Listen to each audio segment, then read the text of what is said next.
Suriah terus berusaha mencapai kestabilan baru setelah diguncang konflik panjang yang berujung pada pergantian rezim. Situasi sangat rumit karena keterlibatan negara-negara besar dengan kepentingan masing-masing.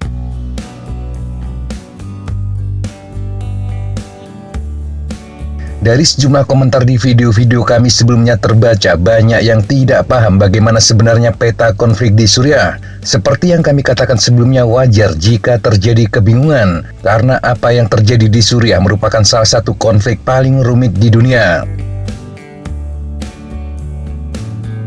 Selain itu, konflik ini juga sudah berlangsung sangat panjang, bisa dikatakan sejak 2011 dan mencapai puncaknya sekitar tahun 2015, sebelum kemudian mengalami stagnasi dan berkobar lagi pada tahun 2024.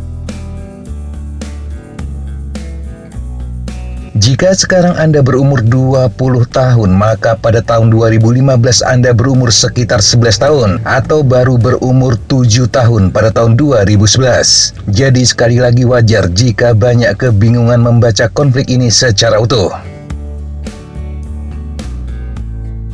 Salah satu yang menjadikan konflik Suriah sangat rumit adalah banyaknya negara dan kekuatan yang terlibat. Kita akan melihat sebenarnya negara-negara mana saja yang terlibat dan apa kepentingan mereka sebenarnya.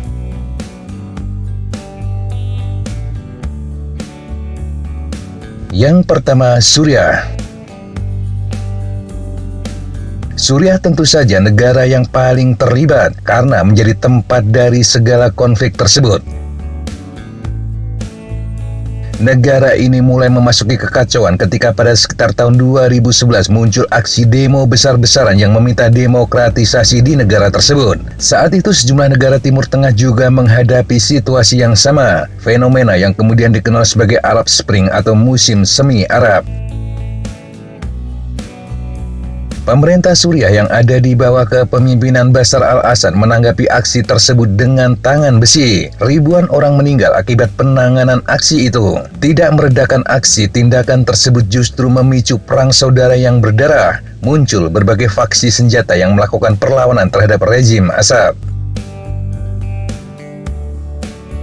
Posisi Presiden Assad saat itu sempat kritis dan di ujung tanduk. Kekuasaannya bahkan tinggal mencakup sekitar 20% wilayah Suriah. Perang saudara juga telah menyebabkan sekitar 500.000 orang Suriah meninggal, sementara jutaan orang menjadi pengungsi. Pengungsian di Suriah tercatat sebagai salah satu pengungsian terbesar dalam sejarah manusia. Yang kedua, Rusia. Rusia menjadi salah satu pemain utama dalam konflik Suriah. Saat posisi Assad kritis, Presiden Rusia Vladimir Putin memutuskan untuk membantunya. Rusia mengirimkan pasukan darat dan kekuatan udara besar ke Suriah. Bantuan Rusia sangat membantu, bahkan menyelamatkan posisi Assad. Pasukan oposisi segera didorong dari sejumlah kota besar seperti Homs dan Aleppo. Mereka terdesak ke wilayah utara yang berbatasan dengan Turki.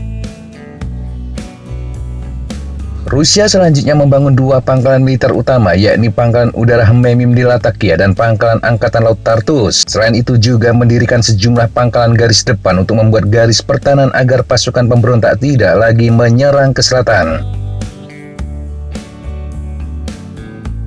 Intervensi Rusia membawa hasil besar, tidak hanya bisa menyelamatkan Bashar al-Assad, tetapi juga bisa menanamkan pengaruh di Timur Tengah, sesuatu yang tidak ada lagi sejak bubarnya Uni Soviet. Itulah kepentingan besar Rusia membantu Suriah. Ini mendorong Rusia sebagai pemain global yang layak untuk disegani.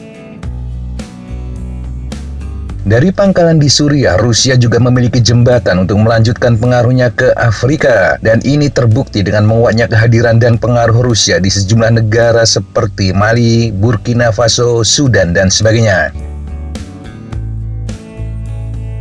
Pentingnya Suriah inilah yang membuat Rusia sangat rugi ketika pemerintahan Assad runtuh. Pengaruh yang dibangun bertahun-tahun juga bisa hilang dalam sekejap. Itulah kenapa Moskow berusaha keras melobi penguasa baru agar bisa tetap mempertahankan pangkalan Tartus dan Hmeimim. Tetapi situasinya sekarang tidak mudah bagi Moskow. Karena ketika membantu pemerintah Assad, Rusia melakukannya dengan sangat keras. Rusia menghancurkan kota-kota besar Suriah dengan pengeboman karpet. Ada banyak jejak digital yang bisa Anda cari tentang bagaimana luluh lantainya Aleppo. Hal ini menjadi kenangan buruk bagi sebagian rakyat Suriah.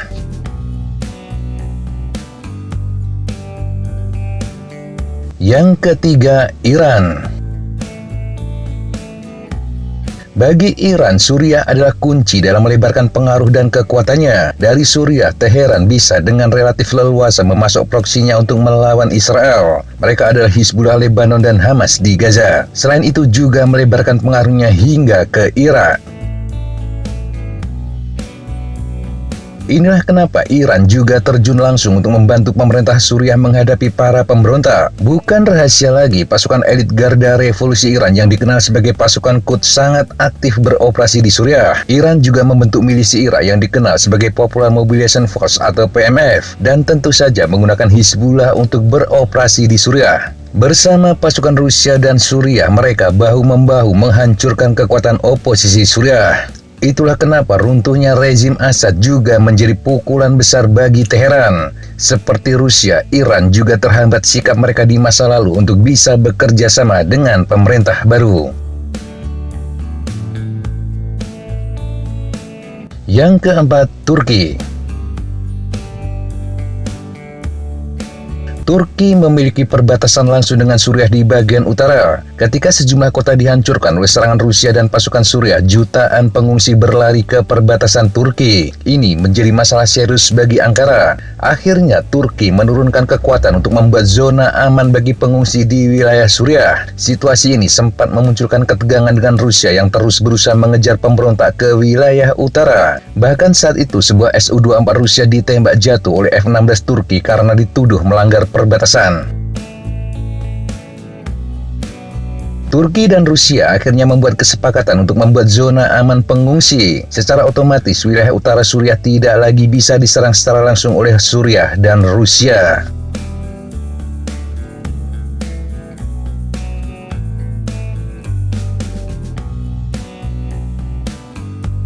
Selain masalah pengungsi, Turki juga punya kepentingan besar dengan kelompok Kurdi Suriah. Partai Pekerja Kurdi atau PKK merupakan musuh besar Ankara. Selama bertahun-tahun, Turki berusaha menghancurkan mereka.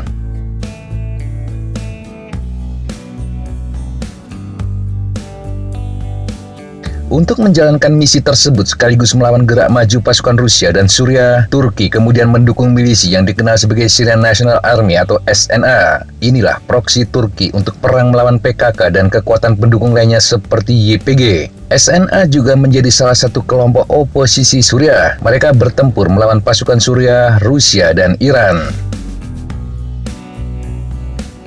Kemudian ada HTS, kelompok yang awalnya bernama Jabhat an-Nusra dan berafiliasi dengan Al-Qaeda. Pemimpinnya Muhammad Al-Golani akhirnya menyatakan memisahkan diri dari Al-Qaeda dan berusaha mengubah kelompoknya menjadi lebih moderat. HTS inilah yang kemudian memimpin serangan terbaru kepada rezim Damaskus hingga mengakibatkan runtuhnya pemerintahan Bashar al-Assad. HTS disebut sebagai kelompok yang didukung Turki, tetapi Ankara tidak pernah mengakui seperti ketika mereka mendukung SNA.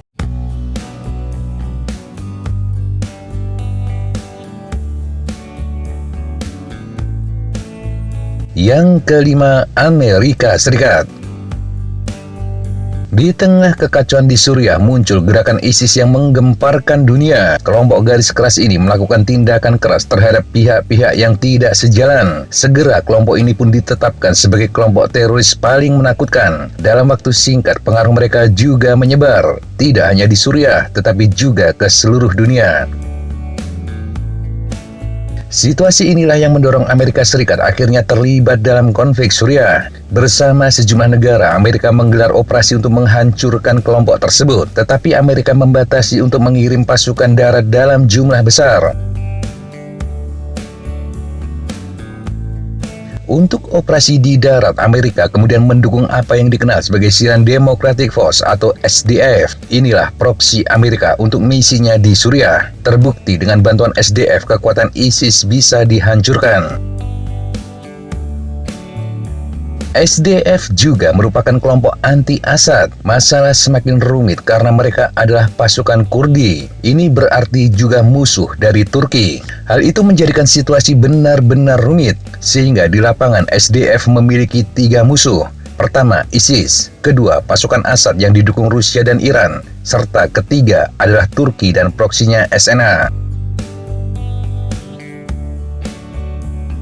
Meski misi utamanya untuk melawan ISIS, Amerika juga pernah menyerang posisi pemerintah Suriah. Saat itu Gedung Putih membuat garis merah. Jika sampai Suriah menggunakan senjata kimia, maka Washington akan menyerang. Garis merah itu dilanggar oleh Suriah. Amerika kemudian membuktikan ancamannya dengan menembakkan puluhan rudal Tomahawk ke sejumlah target. Sejak itu, Suriah tidak lagi menggunakan senjata kimia. Serangan ini terjadi di masa kepemimpinan Donald Trump.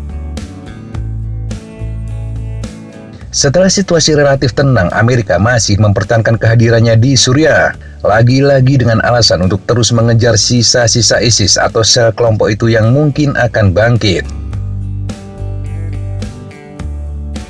Yang keenam, Israel. Israel sudah lama punya kepentingan di Suriah. Negara ini telah lama menjadi jalur pasokan senjata dari Iran terhadap musuh-musuh mereka, yakni Hizbullah di Lebanon dan Hamas di Gaza. Pengaruh Teheran yang semakin kuat, terutama setelah membantu Bashar al-Assad memerangi pejuang oposisi, menjadikan situasi bagi Tel Aviv semakin sulit. Sebenarnya Israel mencoba menjaga jarak dengan Suriah dan tidak terlibat konflik langsung dengan negara tersebut. Selama pemerintahan Bashar al-Assad, serangan Israel kebanyakan menyasar target-target yang terkait dengan Iran dan proksinya, terutama gudang senjata dan jalur pasokan baik ke Hizbullah maupun Hamas. Beberapa kali pejabat tinggi militer dan politik Iran juga jadi sasaran serangan ketika berada di Suriah.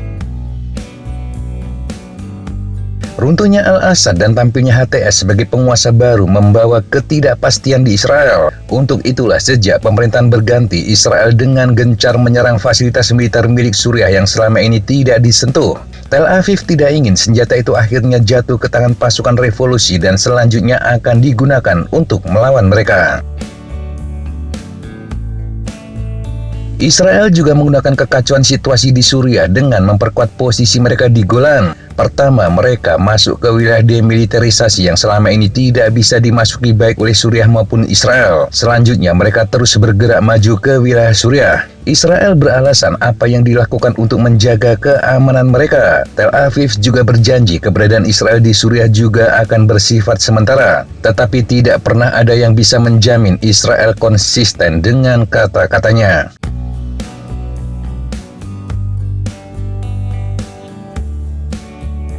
Keterlibatan sejumlah negara dengan kepentingan masing-masing inilah yang membuat situasi di Suriah sangat rumit. Apalagi masing-masing negara memiliki proksinya yang saling bermusuhan. Sementara di setiap daerah dan kelompok juga memiliki pasukan sendiri. Salah satunya adalah kelompok Druze yang ada di wilayah selatan Suriah. Hal inilah yang menjadi tantangan besar bagi pemerintah baru, yakni menyatukan semua kekuatan tersebut.